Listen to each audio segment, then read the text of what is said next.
to go ahead and have some time for you to be able to raise any questions that you have, and I can provide some support for you in terms of what's happening in your virtual classrooms for literacy. So since there's very few of you, why don't you go ahead and unmute yourself and just say your name and your grade level that you're teaching, and then we'll go ahead and jump right in with any questions that you're having.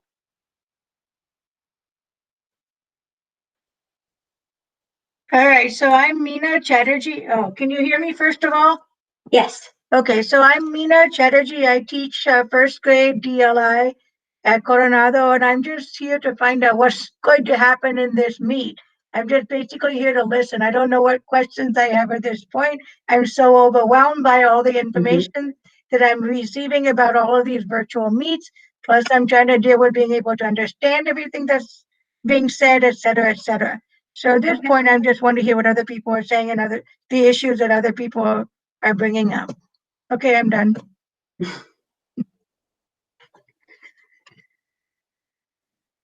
I don't want the camera on. Thank you for sharing, Meena. Gina, you're unmuted. Did you want to introduce yourself briefly, and then we're going to go ahead and jump into questions? Oh, sure. My name is Gina Cavallini, and I'm a third grade teacher at Hannah Ranch. Okay, great. And now I need to mute? Yes, please. Okay, great. And Stephanie, did you want to briefly introduce yourself, please?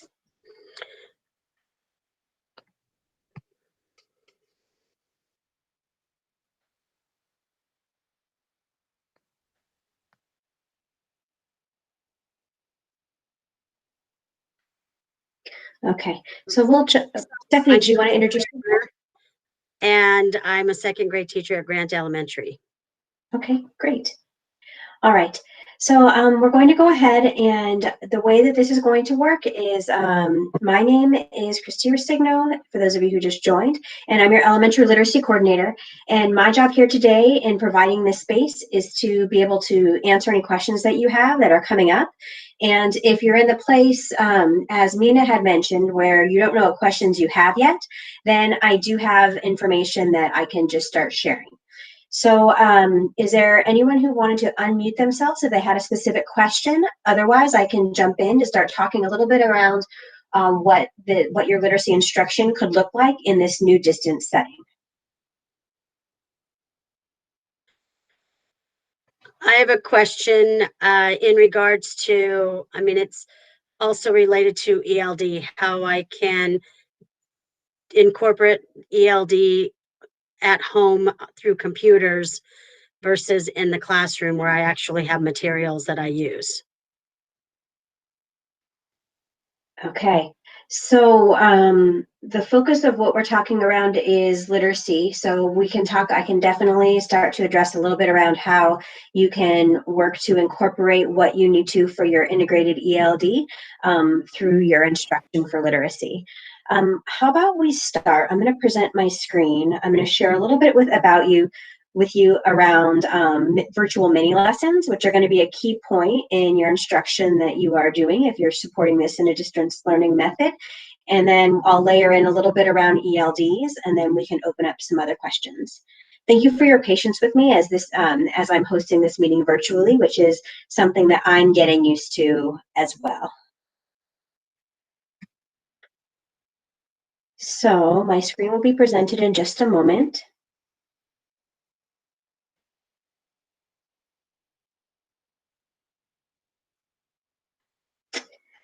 Okay, so can you see my screen that says virtual mini lessons? Is that showing up?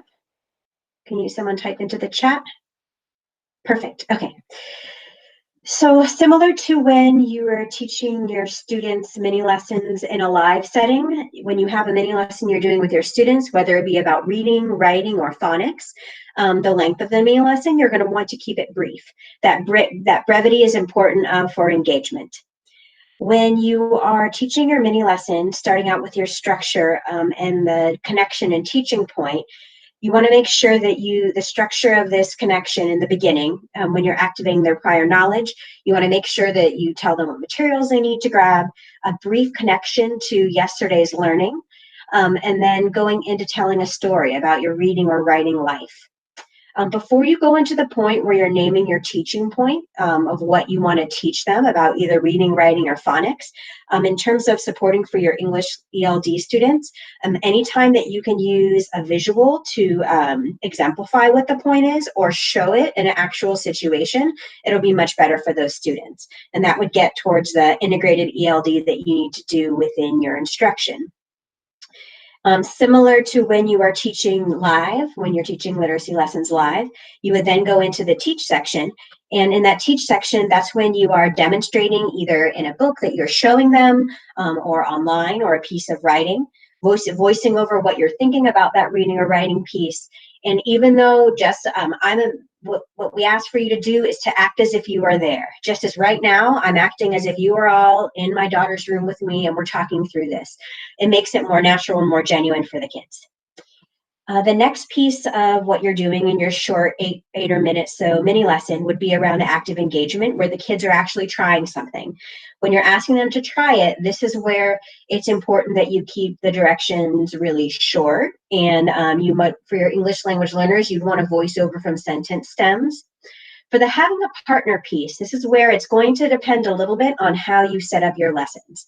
At sometimes you can have, if you're using the instructional medium of using Zoom, you are able to create groups, and I can get a little bit into that if you want to, but by doing so, you can have it so that each kid has a partner and they're able to talk during active engagement. During the time when the kids are practicing, you would want to leave your anchor chart up, just have that on display versus having you on display with an arrow to what it is you're trying to teach them in that moment. Then, similar to when you're teaching workshop live, you're going to end with your link where you're restating the teaching point. You remind them of other points that they might want to use in their reading or their writing or their phonics work, and then you send them off. While you're doing this, you're keeping it engaging by using the tone that you're using, the gestures. Proximity is a little interesting online, but the proximity piece is how close you are to the camera, how you're keeping that going. Having visuals, which right now I'm not modeling in a really great way. I just have kind of a simple anchor chart here for you here, but anytime you can incorporate pictures or visuals, it'll make it that much more exciting for the students. And then having pause points for the kids to be, if you're going to ask them a question, pause and give them time to process, and then acting it out. Anytime you can act things out or support the kids to act things out, it's going to be more engaging and supporting not only for your English language learners, but for all kids. So I'm going to pause now and shift over to the chat and see if there's other questions that are coming up, or you can unmute yourself if you hadn't had a chance to ask a question yet.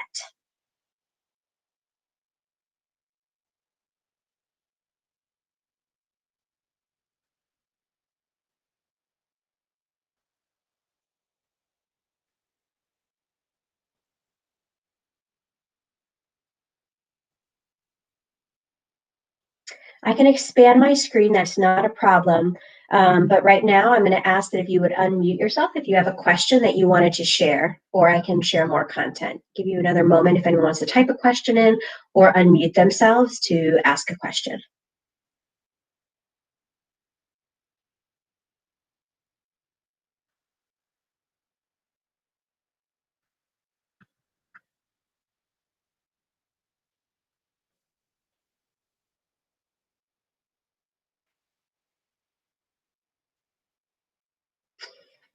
Excellent question. So this mini lesson template will be available I can share it in the chat. This is just my notes document. And we also can make sure to link it into the presentation that will be available once we're offline. I see another question here. Okay, so Kelly, her question is around some of her kids her families not having access to technology, and what resources would we recommend, and then the question of worksheets. So we want to make sure that we are doing the best we can with what we have, where we are. Ideally, our students would have access to to be able to have access to tech, to be able to engage in a more in an online manner. If that is not available, there are other ways in which we can keep students reading and writing. If your students are used at all if they're familiar with using a reading log is something that you don't need tech to do it. It was something that was in the suggested resources. I know those days came about very quickly when we were getting ready to teach distantly. But I also we can make sure that we share to you examples of reading logs, because as we know, students being able to read is going to be something that is going to increase their abilities. And they're going to be, the more they're able to read, the more they're going to be able to come back and not have lost levels of their reading. In terms of worksheets, I would think that you would want to mirror what you're doing and what you would do in the classroom as much as possible. In some cases, that could be things related to worksheets. For instance, in a lot of the grade levels, like in first grade, I know they're getting ready to teach their opinion writing unit. There could be a very simple worksheet that would kind of like a this or that type of situation where you're trying to have the kids express an opinion. Even a worksheet could be the majority of the space is a place for the kids' picture and then lines for them to write with a simple prompt at the top.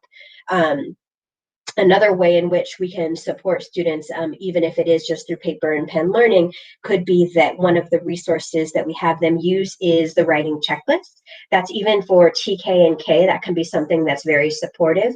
It also is in English and in Spanish. And it would really be empowering, especially in the lower grades, for the families who are working with their students to be able to know what goal would I work with them on in their writing. I'm not sure. I think I'll pause right there. Check the chat.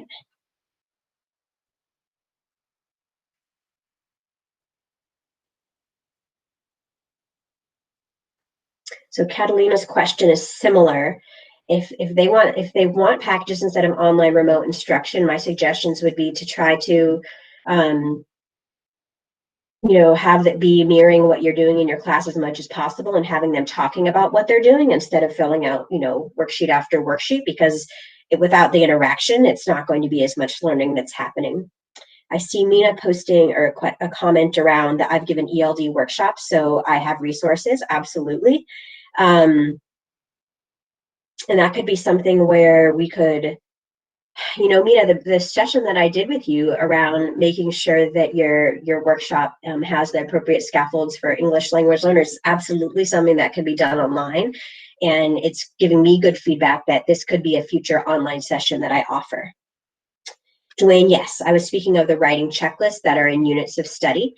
And the writing checklist, it's something where you definitely can differentiate it by student. When I was teaching workshop in a second, third grade combination class, second, third, the grade levels mean something, but the kids have a huge variety of ranges. And those third graders in that class, they're very sensitive about their things said third grade, making sure the things, the numbers that were on everything. So I would just, I would white out whatever the grade level was at the top, and all the kids had different checklists. So it made it so that it wasn't as big of a deal if kids looked different. And in this situation with distance learning, if I was teaching a classroom of students who were writing at different levels, I would try to, have the different ones available.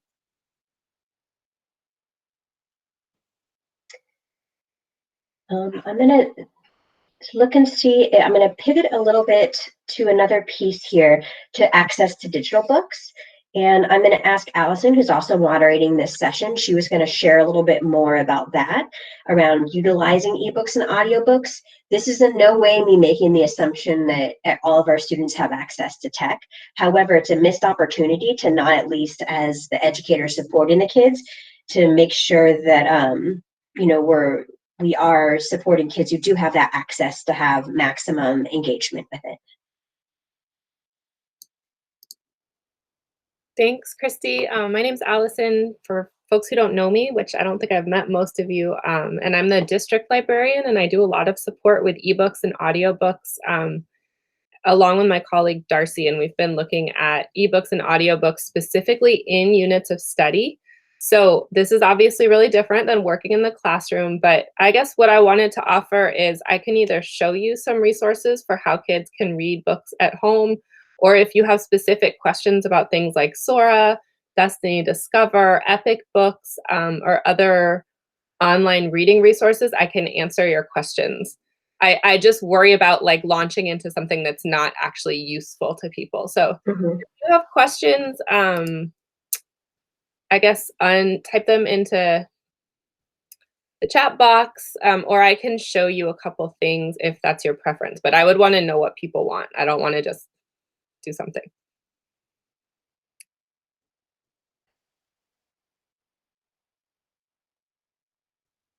So that is a request to demo Sora. Can you assign books in Epic? Dwayne, yes, you can totally assign books in Epic. Would you like me to show how to do that after I demo Sora? Okay, I will.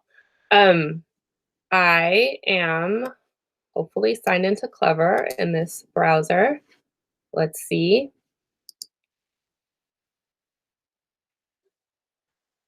So let me share my screen.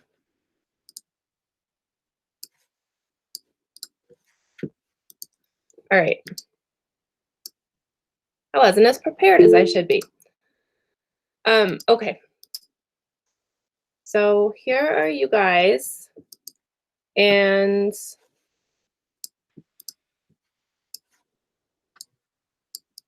here is my Clever. So Sora, back up a little bit for folks who don't know what we're talking about. Sora is a place to read ebooks and audiobooks. And if you have any familiarity with Libby or Overdrive from the public library, Sora is just the public school or the school corollary. So you go into Clever. Mine looks a little different than yours, but it's under reading, and it's this little soaring blimp. I have a slide deck that can walk you through every single step of this. So the slides look exactly like the screens that you're seeing. And you go in and there's a few different ways that you can find books. So the first thing that students will see is what books they've already checked out. One thing I want to highlight is this thing at the top that says you don't have any assignments. That is not an option that I can give you right now to assign books. It doesn't work the way you might think it works. So I apologize, but that's not really an option for now. The best thing to do is click Explore at the bottom, and then there's a few different ways you can look at books. One of them is by scrolling. I put all these comics and graphic novels right here at the top because I know kids love to read them. There's a big Black History Month collection. There's also up here under collections, and I'm not watching the chat, so if you need something, you need to speak up. Under collections, these are books that I've put together. So if you have a student and you want to direct them to books at reading level 2.0 to 2.9, they can click right here. I also want to highlight that I know you're all elementary teachers. Your students up to 5th grade are not going to see any young adult books. So you're seeing some young adult books on my screen, and your students will not see those young adult books. These are high-low books that I got for middle and high schoolers. But your students will see Mr. Wolf's class. So they can click on it, and then they can just click on borrow. And here it is. There's going to be a book right here. And yes, it's different than a paper book, but I'm seeing really positive experiences of my own elementary school student reading at home on her screen. And there it is. So I'm using arrows to click through. Students can also click here. I realize there's not a lot of text here, but maybe there's some more text. There we go. So I'm going to pause there. I know this is just like a run through, and Dwayne, you had that question too. Demos, educational websites for stories. I'm not sure about that, Paul. Allison, it's Silka speaking. Do students still need their student ID to sign into Sora? Oh, that's such a good question. No, Sora is authenticated through Clever. Oh, perfect. Okay, thank you. All right. So I have seen in the classroom that students have a few little questions when they are using, I'm gonna stop sharing for a minute. They tend to have a few little questions here and there when they are using Sora, but it's not something that's the questions will not stop them from moving forward with it. So like, I wouldn't worry too much about the tech stuff. I've taught this in classrooms, kind of to pilot the experience. And then I know there was a request to show how to assign books in Epic. So let me get into that. This is new for all of us, as Christy said. All right, so Dwayne, the books have a 2-week period. And this is going really slowly, sorry. So if you have an Epic account already, if you don't have an Epic account, you wanna make sure you sign up here as an educator. I have an account, so I'm gonna just sign in there. You can sign, it's free, and the cool thing is that it's free right now for parents too. Usually there's a whole thing where you have to put in a credit card, and you don't right now. So here I am signed in, and let's say that my child, she was asking about the respiratory system. And my kid is 8. This is about her, on her reading level. Oh, this looks like a pretty cool book. So Dwayne, what I'm gonna do here is come down here to assign, click it, and then I can either assign this book to everybody, or I might just choose my person, that's my daughter, and assign it just to her. And then when she logs in, she'll see it in her mailbox. There's a little mailbox section. And you, I think, can see what students are seeing.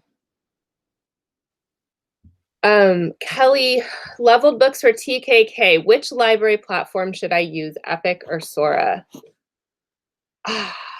I think that it's really up to you what your students are used to, but I think that Epic is what Stephanie said, I think Epic is a little bit easier to navigate. There's a lot of pictures. Like if you know you like fairy tales, you just click on the wizard hat every time. And Catalina with Sora, do you know what books your students have read? No, because it's an extension of the library, which we don't share that information as librarians with everybody. Sorry about that, but if you want to know what your kids are reading, they can read in Epic for sure. I'm gonna pause there, Christy. Great. So I appreciate the questions coming up. I think it might make sense now to dive into a couple of the resources that Paul was asking around, because there's a lot out there. There's no need to reinvent the wheel. So what I'm gonna present my screen right now. Thank you for your patience. Oh, Allison, you're presenting.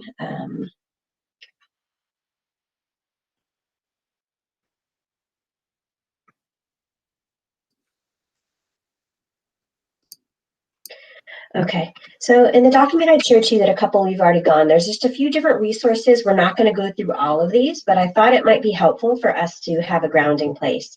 I'll show you, and if you feel like going along with, it is in the link is in the chat, and it is open to all to view. So one thing that myself and my team have created in response to trying to help folks to put things in one place, at least for literacy, is this, what I'm presenting now, which is the West Contra Costa Unified Distance Learning Balanced Literacy Micro Toolkit. That's such a nice mouthful. And a lot of you are familiar with our toolkit that tells you a lot around different resources for balanced literacy. This is what this now is. It's more specific to supporting distance learning. It outlines on this first page the ways in which we're looking at supporting teachers, which is great, but we're not going to dive into that right now unless someone has a specific question. But there's two pieces I wanted to make sure to hit. One is that in in an effort to be as supportive as possible, the authors of our adopted curriculum for units of study for reading, writing, and for phonics, they have provided online access to your curriculum for the spring units.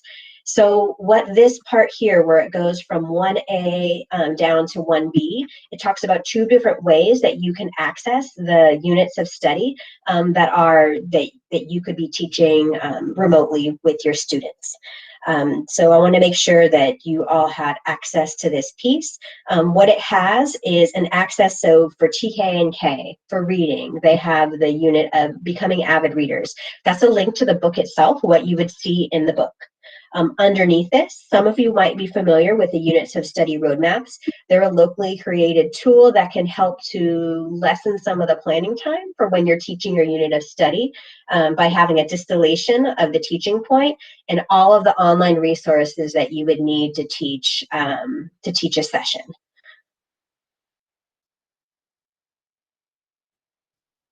So for that kindergarten teacher, if she was TK or K teacher, if they were getting ready to teach becoming avid readers, they would be able to see all the links to the things that are recommended for that by session over in the right-hand side. Just wanted to make sure, I know this is a lot of information, but that I'm showing you all what we have here. So this is all for TK all the way to 5th grade.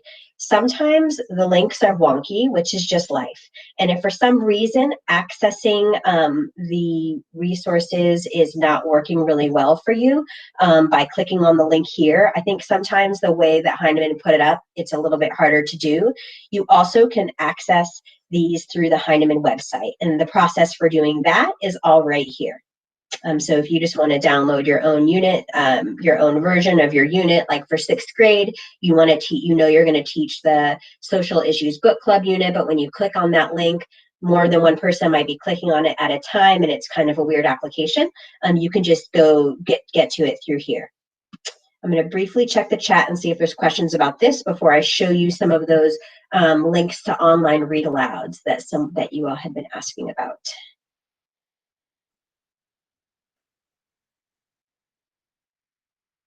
Thank you, Nancy, for putting that link on.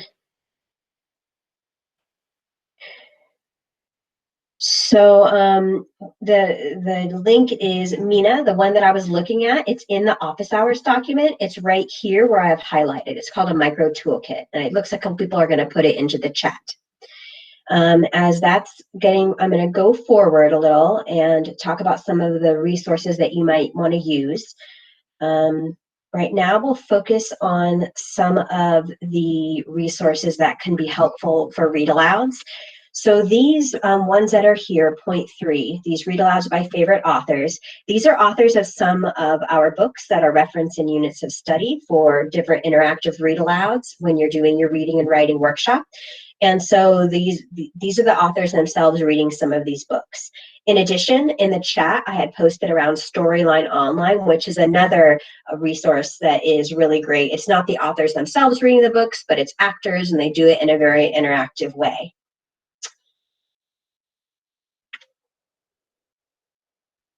Another resource of locally curated items that can be really helpful if you're getting started with teaching online, and I'm going to zoom a little bit, hold on, is that we do have a couple of our teachers who have already started uploading examples of lessons. So right now we have, if you are a 1st grade teacher, you could see that in the link that is down at the very bottom that I'm presenting this, just so you know where I am, where it says share your examples here. There are local video examples of different 1st grade writing workshops. So there's writing workshop, reading workshop, and phonics workshop. And as we are all creating these lessons and doing this in a way that is collaborative, because I think working together is going to be one of the main ways that we're going to be able to get through this, working smarter versus harder. I know a lot of grade level teams are already talking about, okay, so across 3rd grade, for instance, I'm going to tape all the writing lessons and workshops this week. You do the reading. Someone else can work on the word study pieces. And there's no reason that we can't look at these videos that are already up here of our colleagues doing workshops to help us wrap our heads around what this looks like. That was a lot of information, so I'm going to switch over to the chat.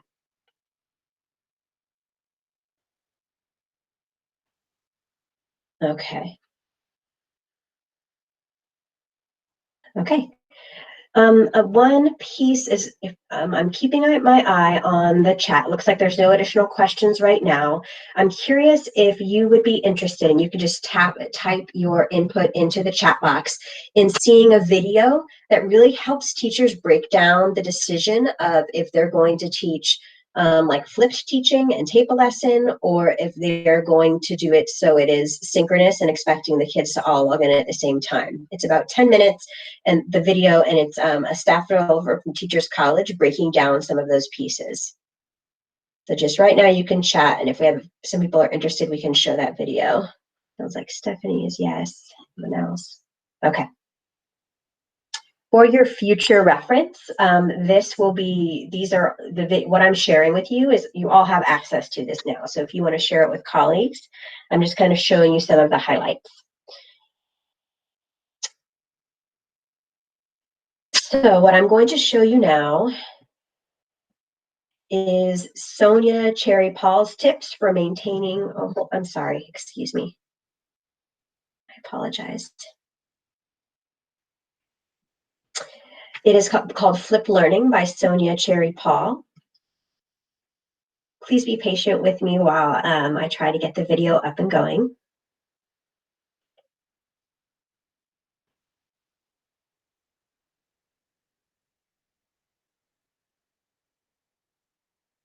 I'm going to switch the chat just to triple check and make sure that you all could hear what I just started to share. And if not, we'll go through chat. Can someone in the chat box just give a thumbs up or say yes if you could hear the video that I had started, if you could hear and see it? Okay, so we're going to do this the way that, okay. So I think what I will do in order to have us still have this, yeah, do what Dwayne was mentioning, is I'm going to put a link to the video just in the chat, and then you all can take a look at it, and then we'll talk about it and have questions after. It's a 9-minute video. So what I'll do now is I will copy the link to the video. This is also something when you're working with your students, if you're doing it in this online way.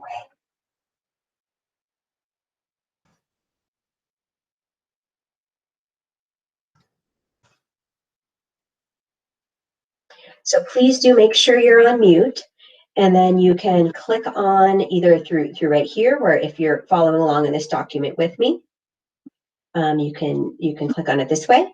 Oops. Or you can click on it from here, from the chat window. I just put it up at 1:32. And then the video is 9 minutes long. As you're watching it, I want you to watch with the lens of, what does this make me think about in terms of my own online teaching, and what additional questions do I have? I'm going to mute myself now, and I'll set the timer for you guys to watch the video.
I see one person just joined us, just so you know. We are right now just checking in a little bit around flipped learning and watching a video, a short video around flipped learning and some considerations that take in place in terms of method of delivery and some equity issues around whether it's live teaching or not live teaching. Just adding that because I saw someone just joined us.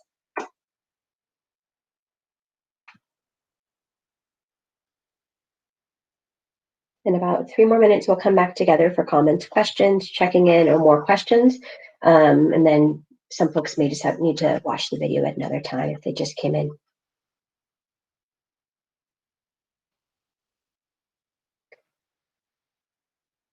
So standard flip learning would be where it is what they call, the fancy word for it is asynchronous. The even fancier word than flip learning, and that would be where if you were holding workshop or holding any class for your students, where the lessons would be available in a video format online or by phone or however it is, but it would be something that was a recording that kids can access at different times.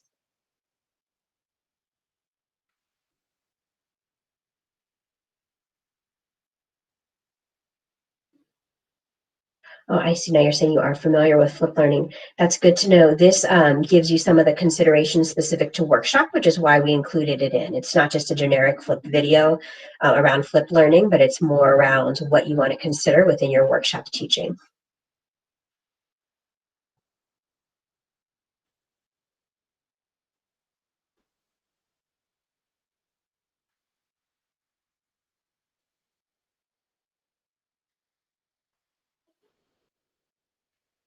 In about 2 more minutes, we'll be at the 10-minute mark for folks who started right away, and we'll just check in with some questions or comments.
All right. So now I'm asking just for folks if they want to either comment or question on what they saw in the video and what they're thinking about for their own teaching, or other questions or comments.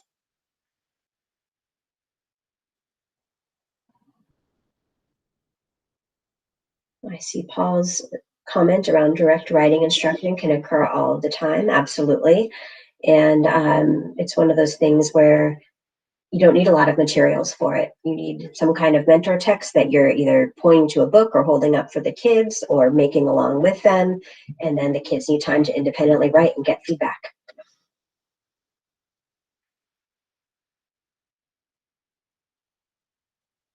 If there's anyone who wants to unpause themselves with any questions or comments, or type them into the chat box. Either way is fine because we have a small enough group.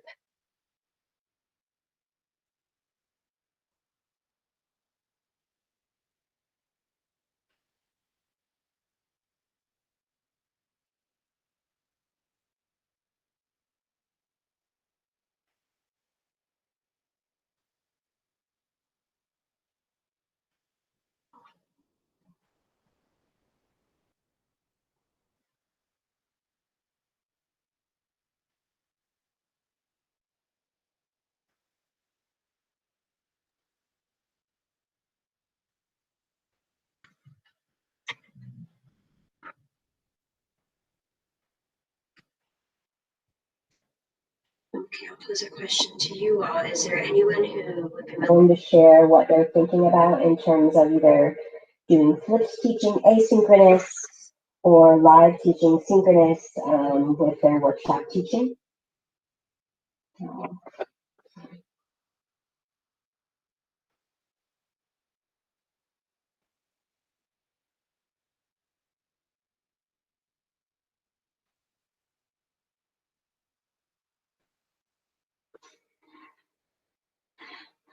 Okay, so Catalina, if you're not, I like you, I think that it's going to be one of those things that you're going to kind of get things up and running and then the questions are going to occur. So there's a couple of ways that you can access help. So I'm going to right now, let me go ahead and switch over to presenting my screen just so you guys can all see what I'm referencing.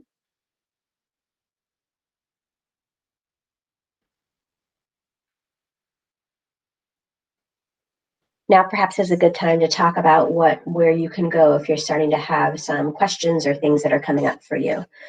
In our Balanced Literacy Micro Toolkit on the first page, it outlines the ways in which you can reach out for support.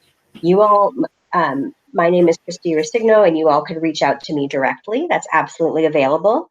Also, you can reach out for support as needed in this top triangle. There's an email here, curriculuminstruction@wccusd.net, and that is held by my office. And any questions that are coming up for you, you can absolutely reach out if things are happening.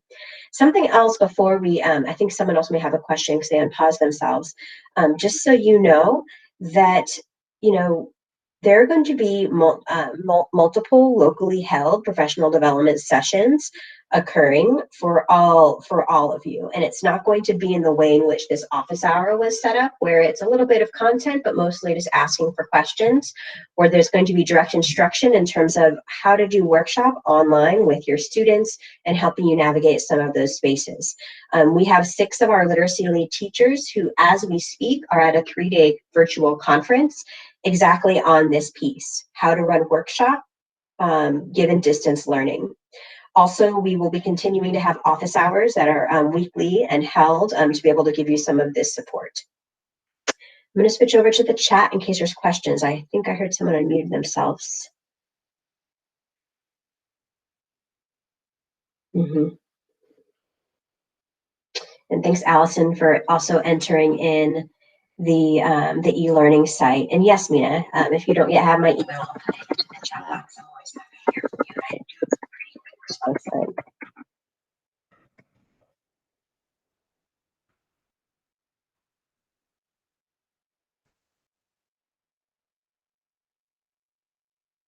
Excellent question, Dwayne.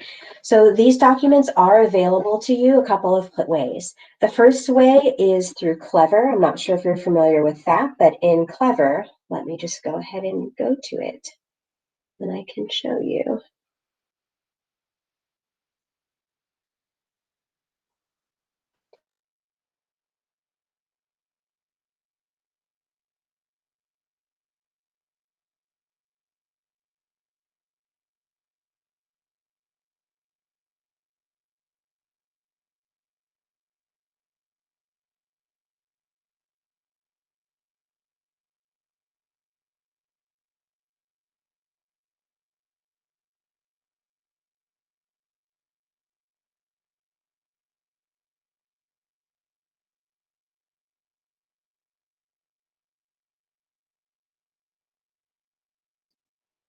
Did Christy just disappear?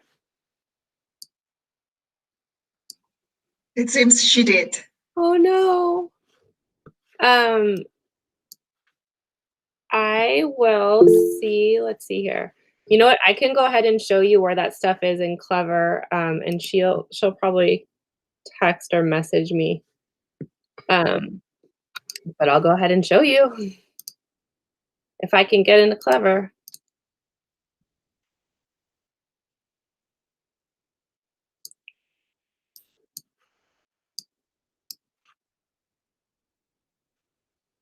All right.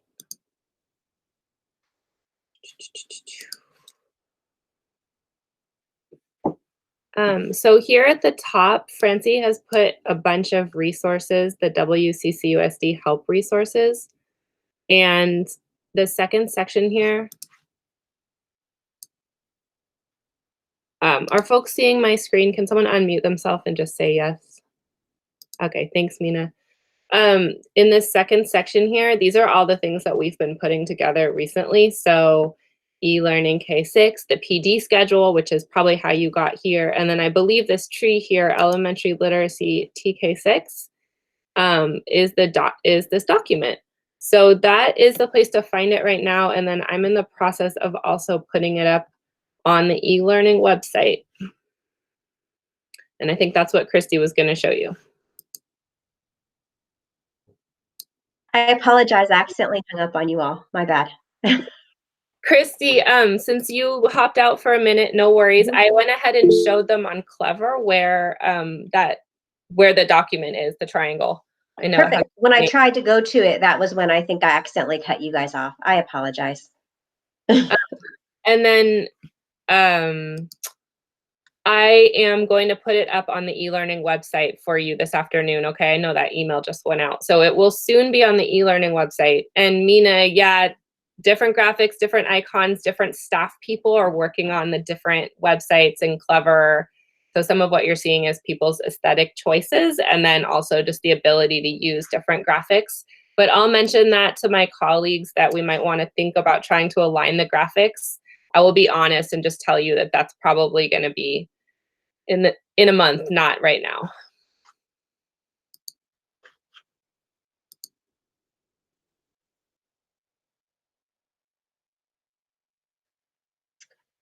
All right, we have about 8 minutes left. Other questions or things that you would like to check in about? The icon name, let's see.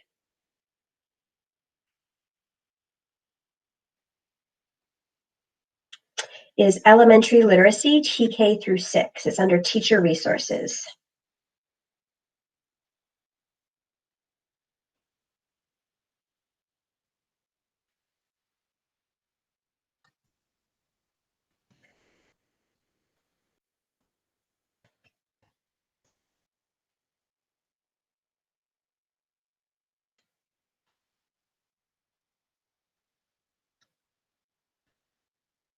No more questions right now.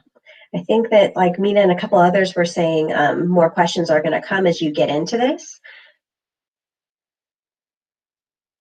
And I do want to just emphasize that there are going to be more sessions held for you.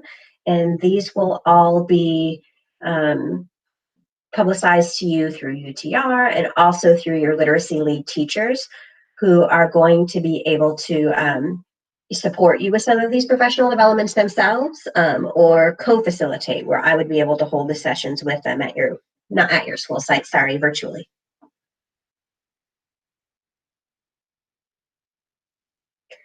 Because we do have a deal, yes, I can put the link up. One moment.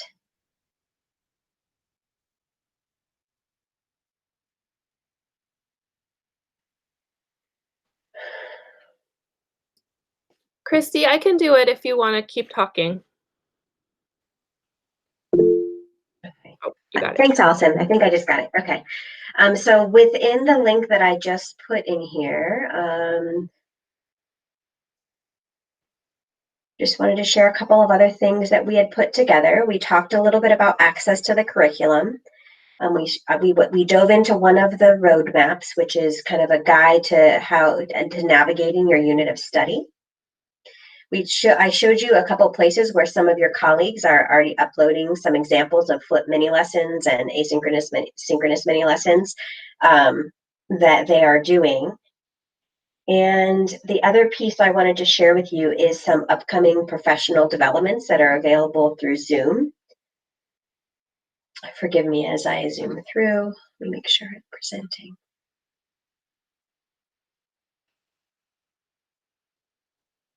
Thank you for your patience.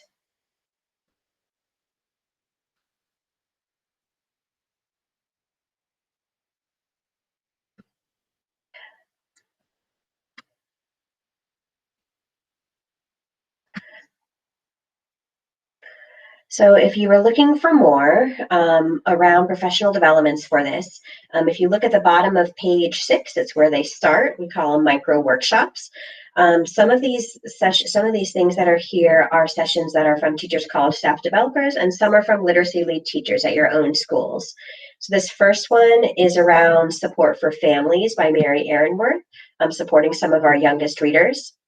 This next one is by Sonia Cherry Paul. She's the same staff developer that we saw in that prior lesson around maintaining connectivity with colleagues and also for yourself. There's a couple of other ones here. I wanted to highlight these two here. These are short little how-to PDs, not more than 7 or 10 minutes, made by Jessie Welcomer, the teacher leader from Montalvan. The first one is around how she makes her agenda in Google Classroom, and that's for literacy and actually all the content areas. And then the second one is one that I think is very strong as well. It's a video explaining how she shares the links with kids and organizes it. And also it has an example of a small group lesson that she does that's in there too. So those are two, there's a lot of information here, but these are two things made from our West Contra Costa Unified teachers. For our DLI folks, I know there's at least one of you here. There's a shared reading PD in a DLI setting from Lucia Rochon-Nestler. She's the staff developer who helped us a lot this summer and throughout the school year for PD for our DLI teachers. I'm going to switch over to chat for our last few minutes and see if there's other questions or comments coming up.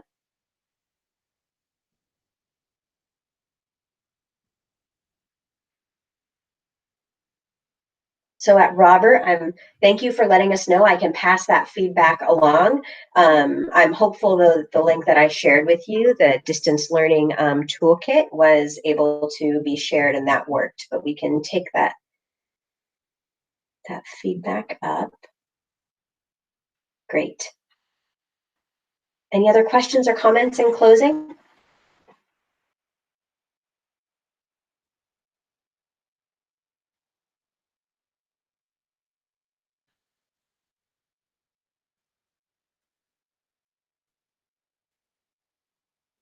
Okay, well, I thank you very much for being able to come and participate this afternoon in the office hours. I hope you had some questions answered. And if you came in the space of not even knowing what questions to ask yet, you were able to get some resources and information that will help you with your teaching and also help some of the teachers back at your site. And please reach out at any time with any questions. I will get back to you as soon as I can as things are going along. And I'm hopeful that this was a useful session for you and you're able to get some more information. I hope you have a good rest of your day. One question. Yes. I see that the schools are going to be open on Friday. Mm-hmm. And so there's supposed to be another one of these at 1 o'clock on Friday. Mm-hmm. Are those going to still be happening, or are they going to be postponed? Excellent question. So at this point, we are still holding it, but it will be something that's recorded and available for you if you want to watch it after. Because you came today's session, I mean, there may be, as you know how these things work, there may be questions that people bring up that you want the answers to, so you might want to watch it. But as far as content at this point, it's going to be very similar to how today's session went. Okay, I missed part of it, but yeah, okay, thank you. Sure.